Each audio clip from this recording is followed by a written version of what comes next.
Hello welcome to ज़रा हट के। मुबशर जैदी, ज़रार कोड़ो और वसतुल्लाह खान का सलाम कबूल कीजिए। सबसे पहले बात करेंगे NA 249 कराची, जहां ज़िमनी इंतखाब हो गया आज और अब काउंटिंग हो रही है। मुतज़ाद इत्तलात हैं। दोनों बड़ी जो अपोजिशन जमातें हैं, पाकिस्तान पीपल्स पार्टी और पाकिस्तान मुस्लिम लीग नून, उनकी तरफ से दावा किया जा रहा है कि वो ये इलेक्शन जीत रहे हैं।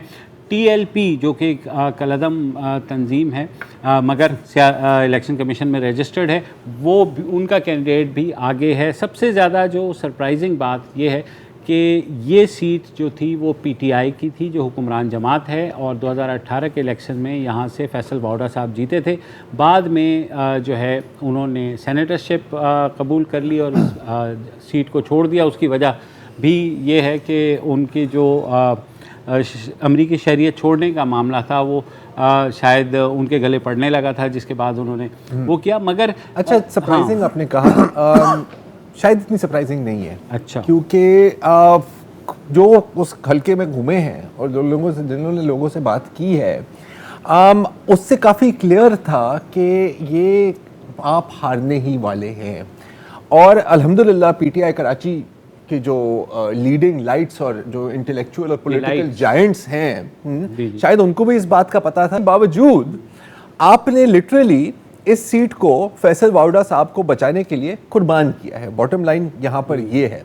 या तो फिर आप ये कह सकते हैं, हालांकि ये सीट भी फैसल बावड़ा ने जीती नहीं थी, उन्हें थमाई गई थी। ये भी एक आर्ग्यूमेंट है। और जो ये आर्ग्यूमेंट करते हैं, जब ये रिजल्ट उनके सामने आते हैं तो कहते हैं कि सर आप खुद ही do the math yourself. Interesting है ये कंस्टिट्यूएंसी, क्योंकि ये बनी थी दो कंस्टिट्यूएंसीज को जोड़ के, NA 239 और 240 को। 1997 में जब इमरान खान साहब ने पहली इलेक्शन लड़ी थी तो वो भी यहाँ से ही लड़ी थी और उनको तकरीबन 2040 वोट पड़े थे। वहाँ से उनका पॉलिटिकल करियर शुरू होता है। और यहाँ पर ही मेरा ख्याल है कि PTI की जो परफॉर्मेंस है इन द बाई इलेक्शंस आकर ख़त्म होती है, कम अज़ कम कराची की हद से। देखिए, कराची से जो आवाज़ें निकल रही हैं, और ये बार बार PTI कराची वालों की, जो अगर आप वर्कर्स से बात करें जो अभी इस वक्त बात करने के लिए तैयार हैं और बहुत कम है ऐसे, वो कहते हैं कि सर हम काफ़ी टाइम से आपको यही बता रहे थे कि यही होने वाला है। लेकिन बदकिस्मती से लगता है कि खान साहब यहाँ के वोटर्स को उस तरह नहीं जानते जिस तरह वो मगरब को जानते हैं, क्योंकि आपको पता है कि मगरब के बारे में किसी को उनसे ज़्यादा नहीं पता। हालांकि ये भी कराची वेस्ट है वैसे, बड़ी आयरॉनिक बात है, लेकिन वो मैं असल वाली मगरब की बात कर रहा हूँ, ये छोटी वाली हमारी मगरब की बात नहीं कर रहा। चले आज की जो सबसे ज़्यादा चले, अगर वो सरप्राइजिंग नहीं था, ये ज़रूर सरप्राइज है कि बहुत लो टर्नआउट हुआ है और 10% से ज़रा सा ऊपर हुआ है। 70% अभी मेरी मज़हर अब्बास से बात हो रही थी, अब तक का अंदाज़ा है कि लास्ट टाइम 2018 में 42% टर्नआउट था। इस वक्त मैक्सिमम 17% है। 3,40,000 की जो कॉन्स्टिट्यूंसी है उसमें 17% कोई भी उम्मीदवार जीते उसकी लेजिटिमेसी पे सवाल। हाँ, लेकिन नहीं तो है। देखिए, लेकिन 2-3 इसमें फैक्टर्स ये भी है ना मुबशर, एक तो रमजान है यार, कोविड तो नीचे है यार, किसी को कोविड की परवाह नहीं है भाई, तुम्हें भी पता है। मेरा ख्याल है फर्स्ट बिल्कुल प्लेड अ रोल, मैं ये डिनाई नहीं कर रहा। मेरा ख्याल है फर्स्ट तो रमजान है, दूसरी है ये है वर्किंग क्लास नेबरहुड, ठीक है। तो कितना बंदा टाइम लगाएगा वोट देने के लिए, ये एक और फैक्टर है। फिर मेरा ख्याल है कि लोग थोड़े से सियासत और इलेक्शंस और बाई इलेक्शन से भी तंग आए हुए हैं शायद, और फिर आपका कोविड और फिर मेरे ख्याल में फैसल बावड़ा साहब ने यहाँ से जीतने के बाद दोबारा वापस इस कॉन्स्टिट्यूंसी का रुख नहीं किया, फरारियाँ चलाते रहे, मिनिस्टर बन गए, सारा थी नहीं है कॉन्स्टिट्यूंसी, तो रुख क्यों करते हैं? नहीं, वादे तो बड़े किए थे ना, मैं यहाँ पे घर बनाऊंगा, मैं आपके साथ पानी दूंगा, बावड़ा का वादा नहीं। देखिए आप प्लीज, बावड़ा क्या हुआ तेरा बावड़ा? देखिए सर, कुछ लोग होते हैं कंस्टिट्यूएंसी पॉलिटिशियंस, ठीक है, मैं अपने हल्के के गली कोने सब कुछ जानता हूँ, यहाँ पे क्या मसले मसाइल हैं। कुछ लोग होते हैं नेशनल लेवल के पॉलिटिशियंस, और नेशनल लेवल पर फैसल ये दोनों में फिट नहीं हो रहा। नहीं नेशनल क्या सर, ये आप देखिए, ये के साथ आपकी नफरत जो है ना, बोझ को प्लीज जेब में रखिए प्लीज यार। आप देखें ये कौन कह रहे हैं? सर हम जानते हैं, ऐसे तो हम कह रहे हैं ना यार, चोर कोई चंदा चोरी चोर से ही सीखते हैं ना। देखिए फैसल बावड़ा साहब की कितने खिदमात हैं, मैं गिनवाऊं आपको यार।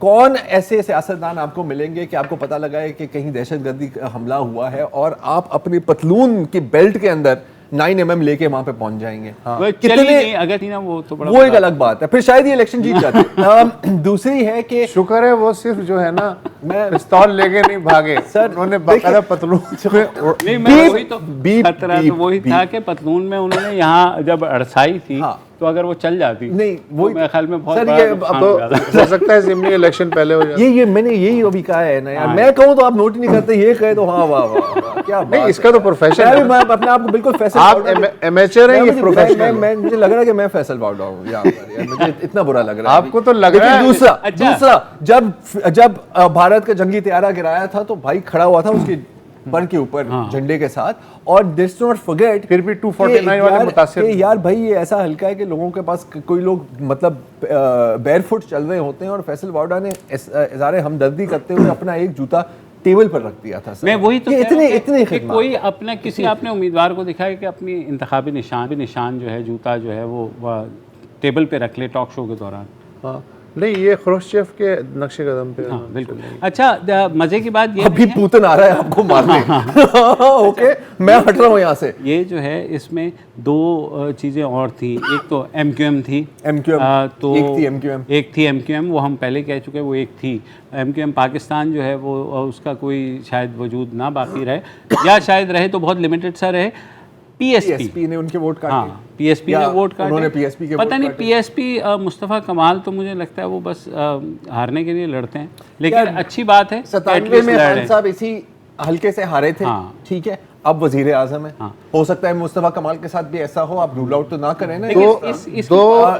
इस कॉन्स्टिट्यूंसी में मज़े की बात यह है कि ये नहीं है कि इसमें डिफरेंट उर्दू स्पीकिंग भी हैं, पठान भी हैं, पंजाबी भी हैं, कच्ची हैं, बिल्कुल हज़ारेवाल बहुत ज़्यादा है, तो उस वजह से नून लीग को जो है ये वोट पड़े हैं। एक तो वो है, दूसरा मैं जो कह रहा था ये PSP वाला जो गेम हुआ है, एटलीस्ट चलो उन्होंने एफर्ट की और आकर के एक मैदान मारा, लेकिन उससे वोट इस तरह बटे हैं। और बहुत से लोग ये भी कह रहे हैं कि TLP जो कलदम है उनका उम्मीदवार कैसे लड़ रहा है। कलदम TLP के कलदम उम्मीदवार के कलदम वोट। हाँ लेकिन देखें मसला ये है कि कलदम उनको करार तो दिया गया, लेकिन उनके इलेक्शन लड़ने पर पाबंदी जब तक इलेक्शन कमीशन उनको ना करता या सुप्रीम कोर्ट डिक्लेयर नहीं करता उनको कलदम, तब तक उनके ऊपर कोई पाबंदी नहीं है। और मेरे ख्याल में ये शायद कलदम होने से पहले ही कैंडिडेसी के पेपर्स वगैरह सारे जमा हो गए और उसकी नेमत खान थी। हाँ। नेमत खान गए थे, उन्होंने इस पर स्टोरी की है, और जो वहाँ के जो प्रेजाइडिंग अफसर हैं, एक सेकंड जी, NA-49 के प्रेजाइडिंग अफसर सैयद नदीम हैदर जाफरी, उससे यही सवाल किया जो आप कर रहे हैं कि यार ये कैसे हो सकता है। तो उन्होंने कहा कि जी क्योंकि इलेक्शन कमीशन पाकिस्तान ने अभी तक इस पर बार नहीं लगाया, तो हमारे लिए तो ये अभी भी रजिस्टर्ड पॉलिटिकल पार्टी, और बिल्कुल ये सही फरमा रहे हैं। अच्छा बार क्यों नहीं लगाया, अब ये भी बड़ी मज़ेदार बात है, क्योंकि आपको याद होगा कि मेरे ख्याल अभी हाल में ही ना ये हुआ था सारा TLP वाला सिलसिला, 2-2.5 हफ्ते पहले। अच्छा जब बैन लगाया गया तो जाहिर है कि जितने भी हुकूमत के सपोर्टर्स उन्होंने कहा कि सर देखिए ये होती है ना, इस तरह रियासत खड़ी होती है। अच्छा कुछ लोगों ने ये सवाल भी उठाया कि यार बैन आपने लगा दिया, बिल्कुल सही, बहुत अच्छा यार, सर आंखों पर थोड़ा सा सोचा है आपने कि किस तरह आप लगा रहे हैं या आगे क्या होगा? उसका जवाब आपको आज मिल गया है कि नहीं, आपने नहीं सोचा, क्योंकि अगर आपने इलेक्शंस एक्ट और कॉन्स्टिट्यूशन के अंदर ये काम किया होता एज अपोज टू के एंटी टेररिस्ट एक्ट के अंदर ये काम किया होता, तो फिर आप ये प्रोसीजर जाते सुप्रीम कोर्ट के पास और वहां पर एक हियरिंग होती।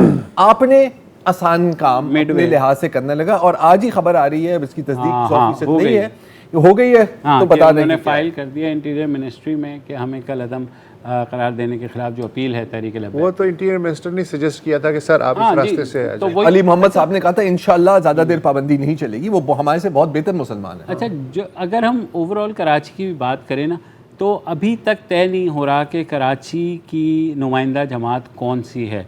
ठीक है, पीपल्स पार्टी ने थोड़ा गैप फिल किया और वोट दिए आज के इलेक्शन में भी, और मिफ्ता इस्माइल, यानी दोनों जमातें जो कि कराची की हद तक पहले इतनी ज़्यादा वो नहीं थी, तो it could be an entry for both of them कि आइंदा आने वाली जो भी इलेक्शंस होंगे उनमें इन दो जमातों का किरदार होगा। स्पेसिफिक कॉन्स्टिट्यूंसी है, इसको आप बाकी कराची की कॉन्स्टिट्यूंसी ना उन पे अप्लाई ना करें, इसलिए कि डेमोग्राफिक पैटर्न्स तबकाती पैटर्न्स और जो पॉलिटिकल माइंड है वो कराची के मुख्तलिफ इलाकों में मुख्तलिफ होते हैं। इसीलिए MQM का जो 4-5 इलेक्शन का दौर है, उस दौर से पहले और MQM के बाद कभी भी एक वो आपको तासुर नहीं मिला कि कराची जो है जमात इस्लामी का शहर है या पीपल्स पार्टी का शहर है या मुस्लिम लीग का शहर है। इस शहर ने हमेशा MQM के दौर को माइनस करके हमेशा मिक्स वर्डिक्ट दिया लेकिन है। पीपल्स पार्टी को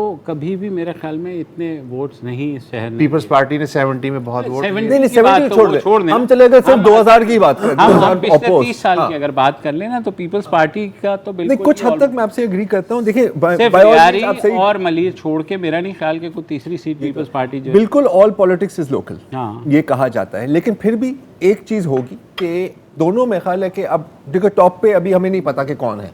कभी हमें खबर आती है कि नून लीग आगे, कभी हमें खबर आती है PPP आगे।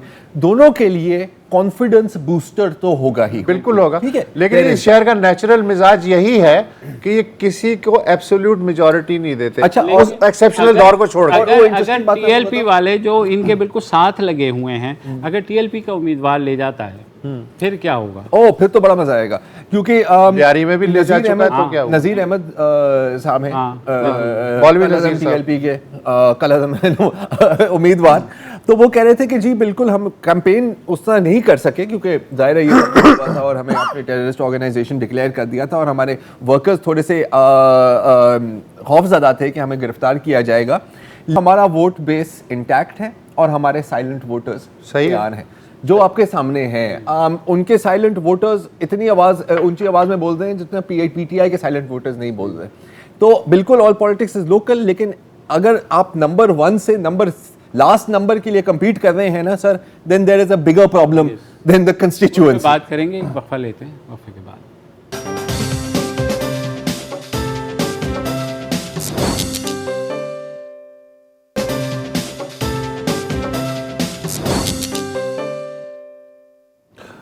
Welcome back. मौजूद गुफ्तगू है कराची का NA 249 का ज़िमनी इंतखाब। जितनी पार्टियां उतनी बातें।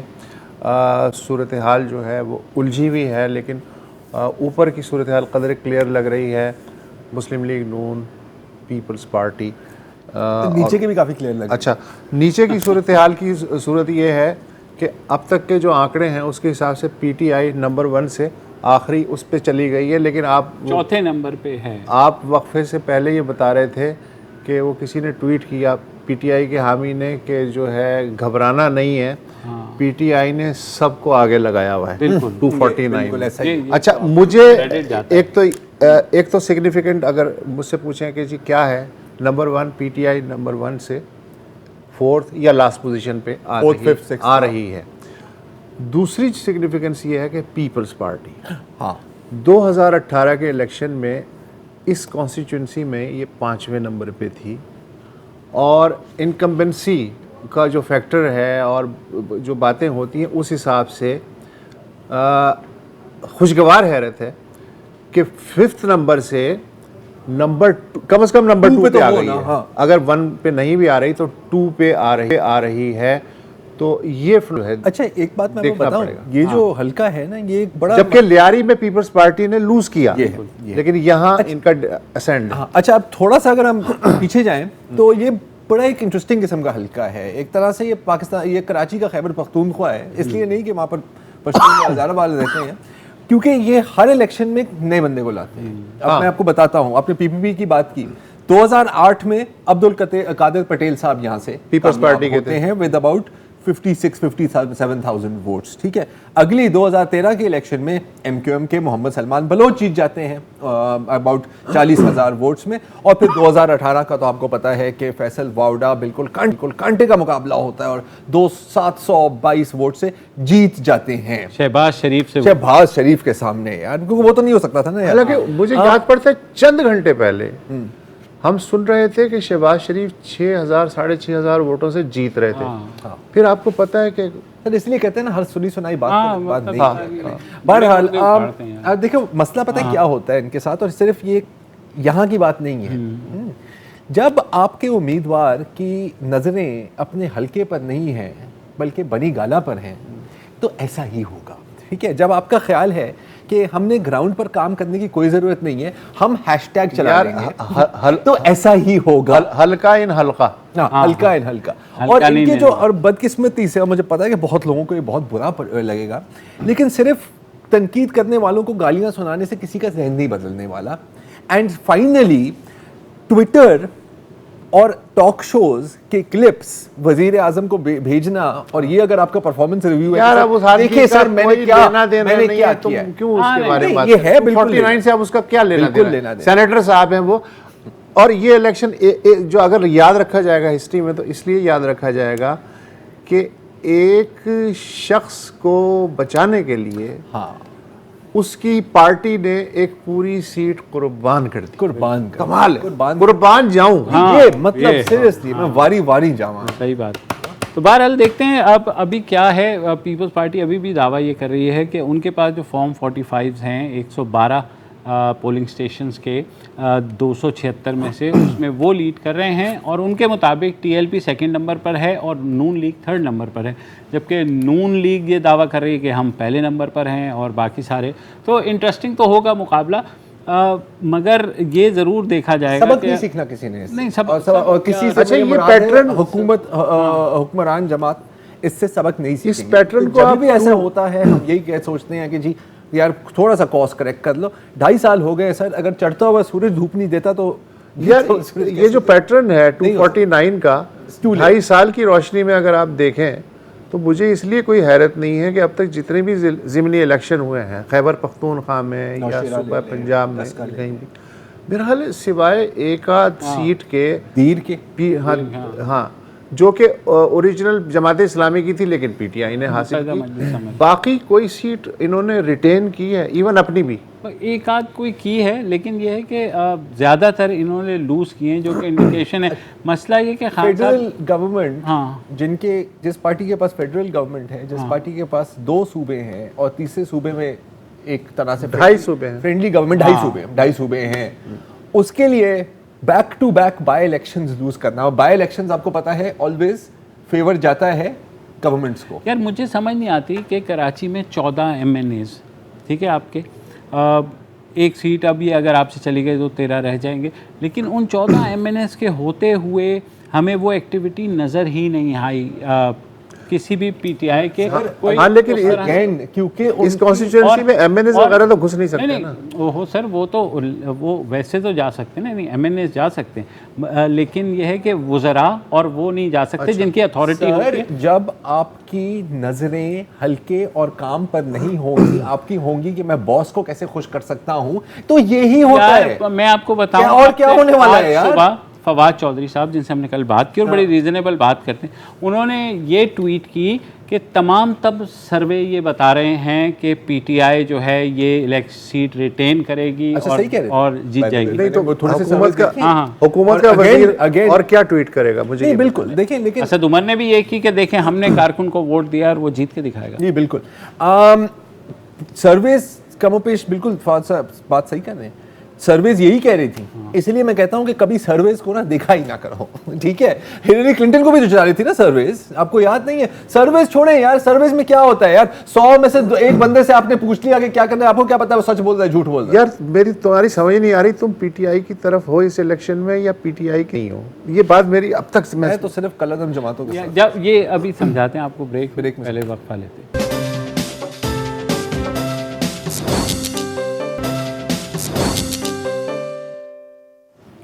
Welcome back. और अब बात करेंगे बहरिया टाउन की। नाम तो सुना होगा और फाइल तो ली होगी। तो ये जो बहरिया टाउन कराची है उसका मसला सुप्रीम कोर्ट तक गया। सुप्रीम कोर्ट ने जुर्माना कर दिया और लिमिट कर दिया बहरिया टाउन को कि आप 16,000 कनाल से ऊपर ज़मीन जो है नहीं ले सकेंगे उसके बाद, सेटलमेंट के बाद।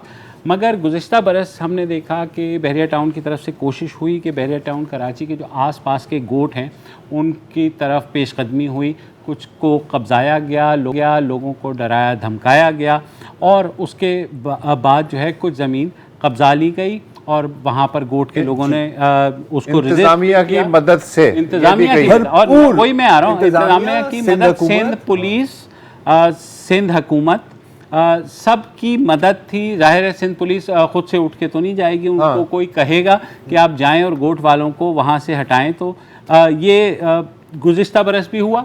उस वक्त भी हमने पूछा अक्टूबर में जब ये उन्होंने इस्मार करने शुरू किए, तो उस वक्त हमने पूछा नासिर शाह साहब से, जो कि इंफॉर्मेशन मिनिस्टर हैं सिंध के, उस वक्त वज़ीर बल्दियात थे, उस वक्त वज़ीर बल्दियात थे, अभी भी हैं वज़ीर बल्दियात का पोर्टफोलियो उनके पास है। तो हमने पूछा कि सर इसका कुछ करें, तो उन्होंने क्या कहा, पहले वो सुन लीजिए।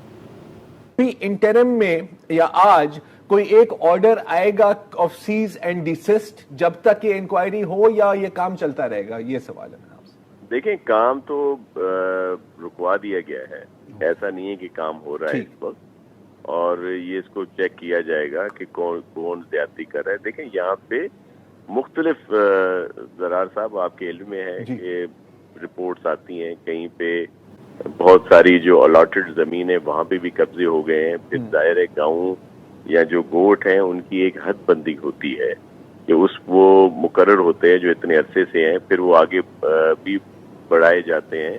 तो ये सारी चीज़ें चेक होंगी, और लेकिन किसी के साथ ज्यादती नहीं होगी। पहला हक यहाँ के रहने वाले गाँव वालों का है और उनका मुकम्मल तौर पर ख्याल रखा जाए। जी, ख्याल रखा जाएगा, ख्याल तो रखा गया। रोक किया। इसके साथ साथ उन्होंने ये भी कहा था कि चंद दिनों में एक इंक्वायरी रिपोर्ट भी हम बनाएंगे जो तमाम सहाफियों के साथ शेयर होगी। और चीफ मेरा ख्याल है कि तकरीबन 200 दिन तो हो गए हैं। हाँ, 6 महीने हो गए, 6 महीने हो गए ना वो इंक्वायरी रिपोर्ट आई, और फिर गुज़िश्ता 4 दिन से दोबारा से वही सिलसिला शुरू हुआ है। रमज़ान का महीना है और आप सोचें कि वहाँ पर मशीनरी लेकर के सिंध पुलिस के साथ जो है वहाँ पर गोट के लोगों के ऊपर फिर उनको न सिर्फ डराया धमकाया जा रहा है, बुलडोज़ किए जा रहे हैं उनकी तामीरात। खासी फुटेजेस आ रही हैं, और सिंध हुकूमत के हर वज़ीर को हमने फ़ोन करके रिक्वेस्ट की है कि अव्वल तो किसी ने फ़ोन नहीं उठाया, हो सकता है चले ये इलेक्शन की वजह से बिज़ी हूँ, मगर किसी की तरफ से कोई जवाब नहीं आ रहा, और ये जो पेशकदमी है गैर कानूनी ये जारी है। हमारे साथ समाजी कारकुन मौजूद हैं, हफीज़ बलोच, जो वहाँ पर मौजूद भी हैं, रहे पूरे दिन। उनसे पूछते हैं कि हफीज़ बताइए 4 दिन में क्या हुआ है? 4 दिन नहीं, 3 दिन से जो कुछ हो रहा है। ओके। आज से 3 दिन पहले एक तरफ से मुझे कॉल आई, क्योंकि मैं यहीं काटोर में ही रहता हूँ, बेकाटोर में रहते हैं, बेकाटोर के साथ ही बैरिया टाउन सारा बनता है। तो नूर मोहम्मद गबूल गोट है, जो चाचा फैज मोहम्मद गबूल मरूम का आबाई गांव है, उसके साथ उसकी लीज सर्वे जमीनें हैं बुरसी, जिस आदि पे तो बैरिया टाउन ने कब्जा किया हुआ है, जिसके खिलाफ वो हाई कोर्ट में केस भी कर रहे हैं, केस जीत भी चुके हैं, मगर वहाँ से कोई इंतजामिया की तरफ से कोई ताउन नहीं हुआ। तो अब वो कंटेम्प्ट कोर्ट का वो केस उनका चल रहा है। तो 3 दिन पहले उनके बेटे ने मुझे फ़ोन किया कि बैरिया भारी नफ्ती उसकी मशीनरी के साथ पुलिस के साथ आई है। अभी मैं ये खबर साथियों को या सोशल मीडिया में देने ही के कर रहा था, लिख रहा था, तो दूसरी तरफ अब्दुल्ला गबूल गोट की तरफ से मुझे कॉल आना शुरू हुई कि वहाँ पे ना सिर्फ पुलिस के साथ बैरिया की मशीनरीज हैं, बल्कि लाठीचार्ज भी हो रहा है और फायरिंग भी हो रहा है। उन्होंने 2-3 क्लिप्स भी मुझे भेजे, तो मैं वहीं चला गया। तो वहाँ पे औरतें थी, बच्चे थे, मर्द थे। तो दो तरह, एक तरफ अब्दुल्ला गबूल गोट का गांव है और उसके साथ ही इन्होंने एक जबरदस्ती गैर कानूनी एक रोड बनाया हुआ है, उसके साथ एक जोकिया बरादरी के जमीनें हैं, कमाल खान जोकियों के, तो उन जमीनों पे वो कब्जा करने की कोशिश कर रहे थे और शाम तक उन्होंने वो सारा जमीन जो टुकड़ा था वो उन्होंने कब्जा कर भी लिया बाय फोर्स, फायरिंग करके, जिनके फुटेजेस सोशल मीडिया पे आम है। तो वो 3 दिन पहले ये सारा सब कुछ होता रहा, वहाँ लड़ते रहे। उसके दूसरे दिन आदि बख्श गबूल गोट के पास इनकी मशीनरीज आई, मुझे बुलाया गया गांव वालों की तरफ से, और गांव वालों ने MPA सलीम बलोच साहब को भी फ़ोन किया, उन्होंने SSP को फ़ोन किया। मैं वहाँ बैठा हुआ था जब SSP का फ़ोन SHO के पास आया, और SHO ने वो फ़ोन उठा के बैरिया के मुलाजिम है, मेरे ख्याल में कोई रिटायर्ड कैप्टन है या मेजर हैं, आमिर हैं, उनको दिया। तो उन्होंने सीधे अल्फाजों में ये कहा कि मैं किसी सलीम, किसी MPA को नहीं जानता, अगर किसी को इशू है वो यहाँ आके वो यहाँ ग्राउंड पे आए, हम उसको देख लें। ग्राउंड पर आए उसको देख लें। हफीज साहब, सॉरी, एक छोटा सा वक्फा है हमने यहाँ पर, वक्फे के बाद आपके साथ गुफ्तगू जारी रहेगी।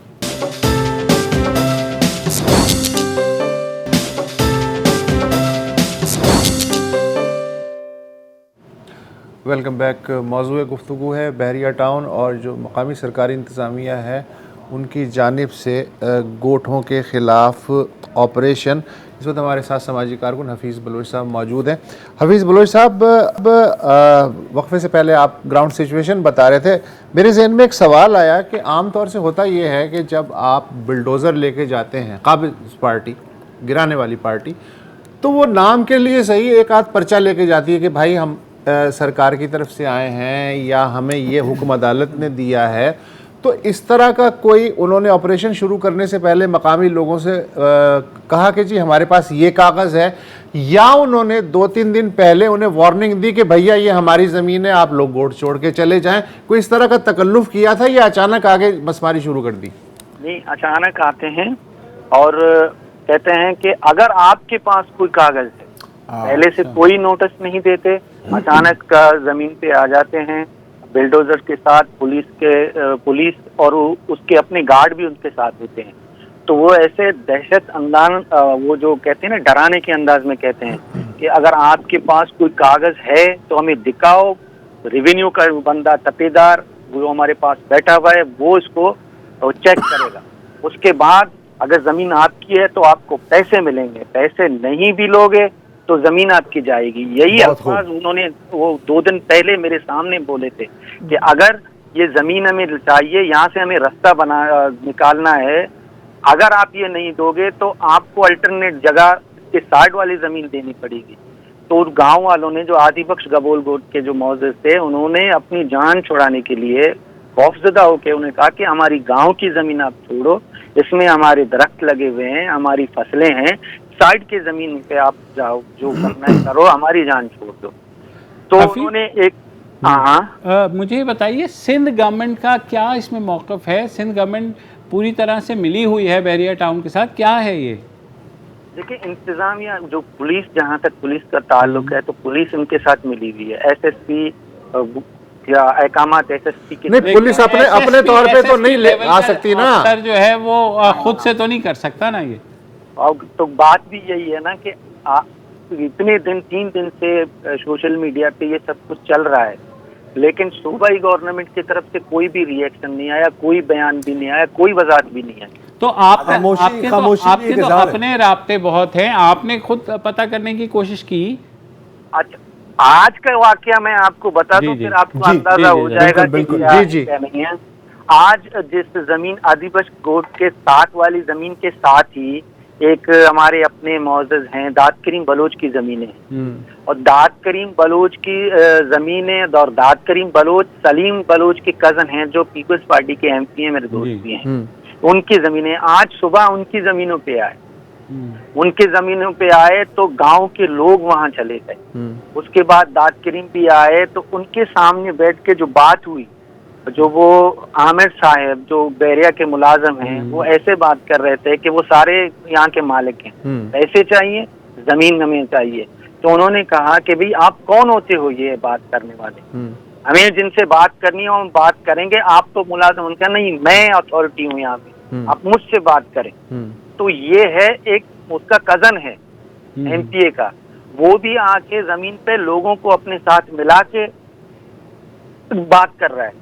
तो इससे ये बात जाहिर है कि सूबाई हुकूमत या तो कुछ करना ही नहीं चाहती, या वो मिली हुई है, या उसके दायरे इख्तियार में ये चीजें नहीं है। ठीक है, सही कह रहे हैं, बहुत शुक्रिया। खामोशी भी एक इज़हार है किसी ने कहा हमसे बात करने का। मुझे ये भी इंतजार के जो सिंध के कौम परस्त हैं, मरसू सिंध न डेसू, तो वो सिर्फ सोशल मीडिया पे ही एक्टिव रहेंगे या कुछ उससे बढ़ के भी? उनको एक्टिव करने की मैं आपको एक तरकीब बता देता हूँ। आप कहें कि ये सिंध का मसला है, अंग्रेज़ी में लिखें सिंध, और उसमें आप एच ना लिखें, क्योंकि सबसे बड़ा मसला इनका यही होता है कि सर आपने सिंध में एच नहीं लिखा, ये तो एक कॉलोनियल रिवायत है, आप क्या करना चाहते हैं। अच्छा, अब ये चीज़ें नज़र नहीं आती। अब जो गोट वाले नहीं दे रहे उनको ज़मीन और कह रहे हैं कि हमारी आबाई ज़मीन है, यहाँ हम खेती बाड़ी, तो हो ये रहा है, वो कह रहे हैं कि हम आपको इनसर्कल कर देंगे हाँ। और बाहर निकलने का कोई रास्ता अच्छा, नहीं बहुत सारे छोड़ेंगे गोट आपके हैं लिए। वैसे थोड़ा बहरिया टाउन के अंदर। फलस्तीनी सोच नहीं आ रही है? बहरिया टाउन नहीं, बहरिया टाउन के अंदर बहुत सारे गोट हैं जो इन सर्कल हैं, और वहाँ जो हैं वो छोटे छोटे उन्होंने रेस्टोरेंट्स जो हैं मकामी लोगों ने वो बाहर के लोगों को लीज पे दिए हुए हैं। तो उन गोटों को इनसर्कल तो किया हुआ है, लेकिन उनकी जो बाहर से लोग आते हैं उनके ज़रिए इनकम जनरेशन भी हो रही है। लेकिन ये इस बात का जवाज़ नहीं है कि आपने इनसर्कल कर दिया है और ना अदालत उनकी वाली वारिस है ना रियासत उनकी वाली वारिस है, बस वही रियासत है जो विदिन रियासत है। ऐसा ही है द रियल एस्टेट। तो जनाब आज के लिए इतना ही, कल दोबारा हाजिर होंगे, इजाज़त दीजिए, खुदा हाफिज़।